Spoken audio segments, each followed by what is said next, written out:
Hey everybody, welcome back to the channel. If you're new here, I'm Alicia and I am kind of chronicling my journey with Mounjaro and weight loss and type 2 diabetes.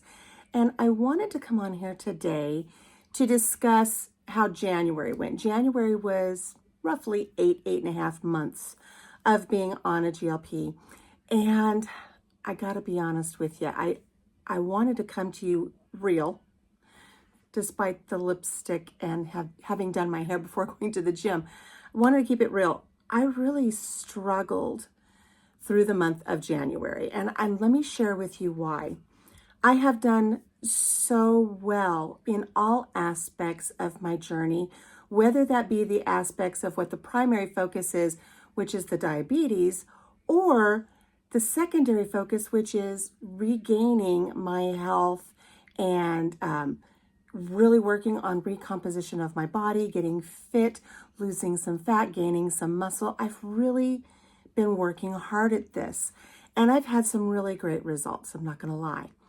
So I'm going along really well month after month after month, and I hit 2026. I'm going to be 59 this year, and I thought for my 59th birthday, I want nothing more in late April than to be in Wonderland. If you know what that is, if you've had any experience with weight loss, it's when you're finally out of the 200s and you're back down in the hundreds. And I want to get out of the 200s. I'm so close. And I thought I'm close enough, there's not going to be a problem getting into Wonderland by my birthday in late April. So January, I'm going to the gym every day that I can. As far as 4 times a week, I take the weekends off. And I have a day in the middle for rest and recovery. But I go to the gym when I'm supposed to. If I can't make it to the gym because we're in the middle of some freak blizzard, ask the mad cow, she knows, then I work out here at home. I have dumbbells here at home. So I've been working out. I've been keeping track of my nutrition as far as being mindful what I eat, although I will admit I did not put everything in my app. Everything that passed these lips did not go on the app. But I didn't change anything up crazy. There was no reason for me to not be losing weight. So January is just kind of trudging along. It's a long month, we all know it.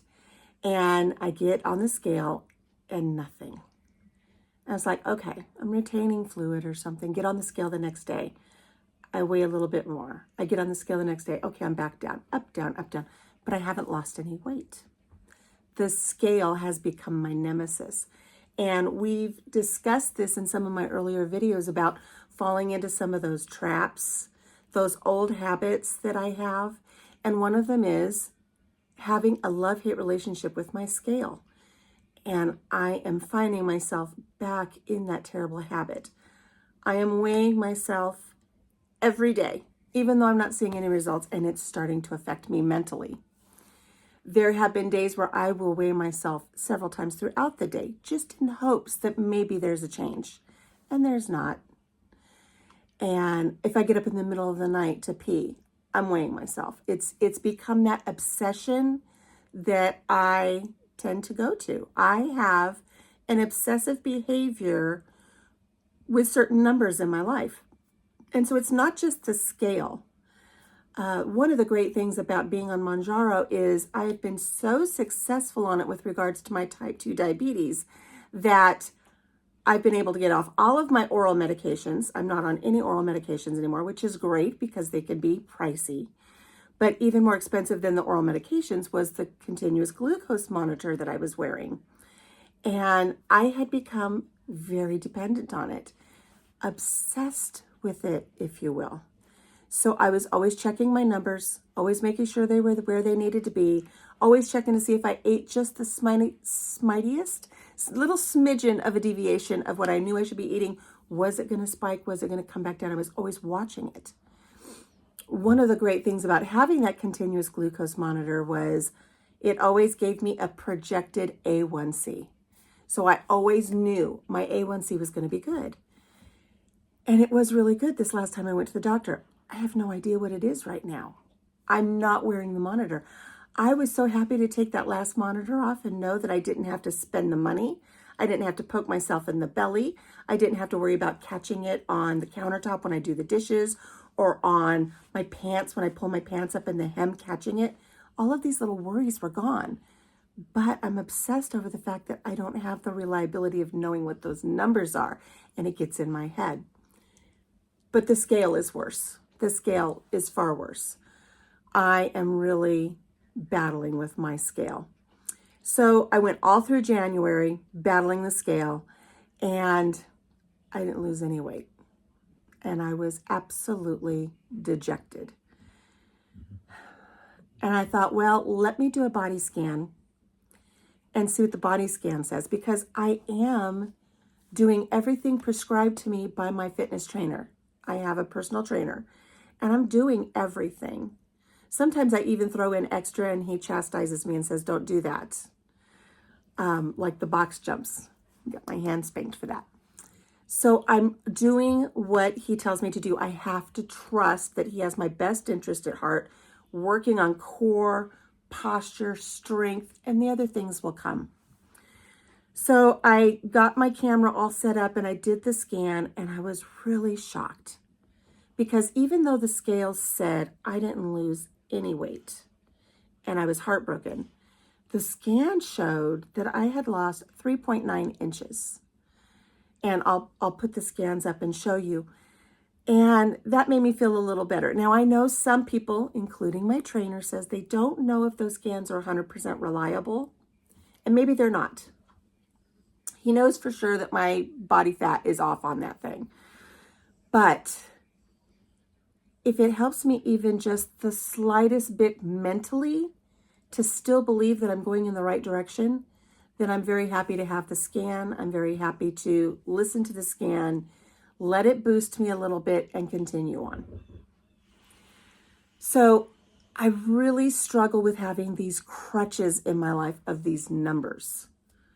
One of the problems that I have is because I've dieted so much in the past that I focused on numbers so much that I probably really just screwed up my metabolism. I mean, there was a time in the 90s where I would only allow myself 5 grams of fat a day. I've totally screwed myself up between bad dieting, unhealthy lifestyles, chemotherapy, diabetes. I am a wreck, but I've got to stop falling into those traps that I set up for myself. So what have I decided to do? I have decided to set myself up in another trap. Mad Cow says, what are you doing? I have decided for the entire month of February to not step on that scale. I am not going to do it. I'm going to focus on my strength training, going to the gym. I am back to putting everything into my app for the food that passes my lips to make sure that I'm in a healthy calorie deficit. Because I didn't lose any weight in January, I've upped it a couple hundred calories a day for a short period of time that'll bump it back down. I think that might have something to do with why I'm stagnant. But now I've just decided to just go full bore, no scale, no scans for the entire month of February, and see if I will be just a smidgen closer to my goal of hitting Wonderland by late April. I don't see my doctor again till June, so unless I go to Walmart and pay for my A1C to be done, I won't know what it is. And I'm just going to have to go on blind faith in that I'm doing what I'm supposed to be doing. I'm eating properly. I'm watching my sugars. I'm exercising. I'm hydrating. I'm doing what I need to do. I have to have faith that not having those extra medications and the lifestyle changes are doing what I need to do to be healthy as far as the type 2 diabetes goes. But now where I'm struggling, and let me know if you've ever dealt with this, I've decided to not step on that scale, but I haven't taken the scale out of the bathroom. And it is like a spaghetti western every time I step through that door. You know, you get the Clint Eastwood music, the soundtrack that goes with the gunfight that's about to happen. I walk in, I see the scale, it's looking at me. Do I step on the scale? Do I break my vow to myself to not weigh myself for all of February? Is it going to win? So far, I've avoided it. I tell it, not today. Not today, scale, not today. And I do what I need to do in the bathroom, whether it's curling my hair or tinkling, and I don't step on the scale. Now, what about you? What do you think I should do? Do I leave the scale in the bathroom and continue to be victorious over it? Or do I just remove it? Do I take it out of the bathroom and put it under the bed? Out of sight, out of mind. But I think while I'm laying in bed, I'm still going to be thinking about taking out the scale and sneaking it into the kitchen and weighing myself. But that's another thing too. I don't want to move this fancy biometric scale around all the time. Just kind of want to leave it alone and then come back to it later. So what would you do? Let me know in the comments below. Would you move the scale? Would it be too much temptation for you? Or would you continue to say, not today? I'm going to win this battle. Doing the scans are easier because I have to set everything up. It's not like right there in my face every day. I do it on my phone. So I have to actively think about doing the scan. So that's not in my mind so much. I do still check my blood sugar, even though I don't have the continuous glucose monitor. I do a finger prick probably 4 to 6 times a week, just to make sure that I'm where I need to be. And so far, so good. I mean, I seem to be, every finger prick that I've done since getting off of the monitor has been within the healthy range of where I need to be. Now, I haven't been doing that long enough to get a projected A1C, so I have no idea what my A1C is. And again, this is the primary focus, was to really help me get off of that whole diabetic train that I was on. So I have to just realize that I'm not going to know what my A1C is for a while. But these crutches in my life of having to know what these other numbers are is exhausting. It's really exhausting. But I will be victorious. I'm hoping that if I can break that habit going forward, maybe I won't rely on the scale so much, because like we've said, the scale is not the end all be all number. I really do want to get below the 200 mark, but the fact that I've gone from a 24-26 down to a 14 slim, that's huge for me. But see, there's another thing. I get stuck on the numbers that are inside the tag on your clothing. I'm happy that I'm not a 3X anymore, that I'm just an X or an L. I'm happy to not see the 24-26 and see the 14s. Sometimes a 16, and that's okay. But it's got to be this like adult attention deficit disorder and a little bit obsessive compulsive disorder that I rely so heavily on these numbers. I have to chart everything at the gym. Those numbers better be there. If I forget to chart something, I panic. I got to go back the next day. I better make sure I fix that chart because I didn't write the numbers down. There's something about the numbers for me. But it's a struggle. It's one that I think many of you will probably be able to relate to. And let me know. Let me know what you do. What do you do to try to kind of combat this mindset? Are you still struggling with it? Have you found tricks that help you overcome it? Where are you in your journey? I would love to hear from you and give me a little feedback. So that's just about it. I'm going to go to the gym. It's Thursday. I'm working on my push-pull. I don't know. I'm working on something at the gym today, whatever my personal trainer has lined up for me. I think he's trying to kill me because a lot of my weights were at like 30 pounds and 40 pounds. And he kind of chuckled and he said, "We're ready. You ready? Here we go."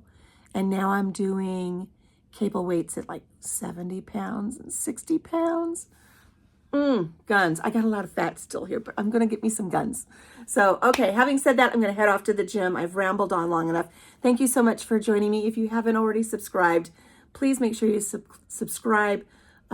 Give me a thumbs up. Click the like button. Click everything. Share this video if you think it will help somebody who is struggling as well and just wants to hear from somebody who's keeping it real.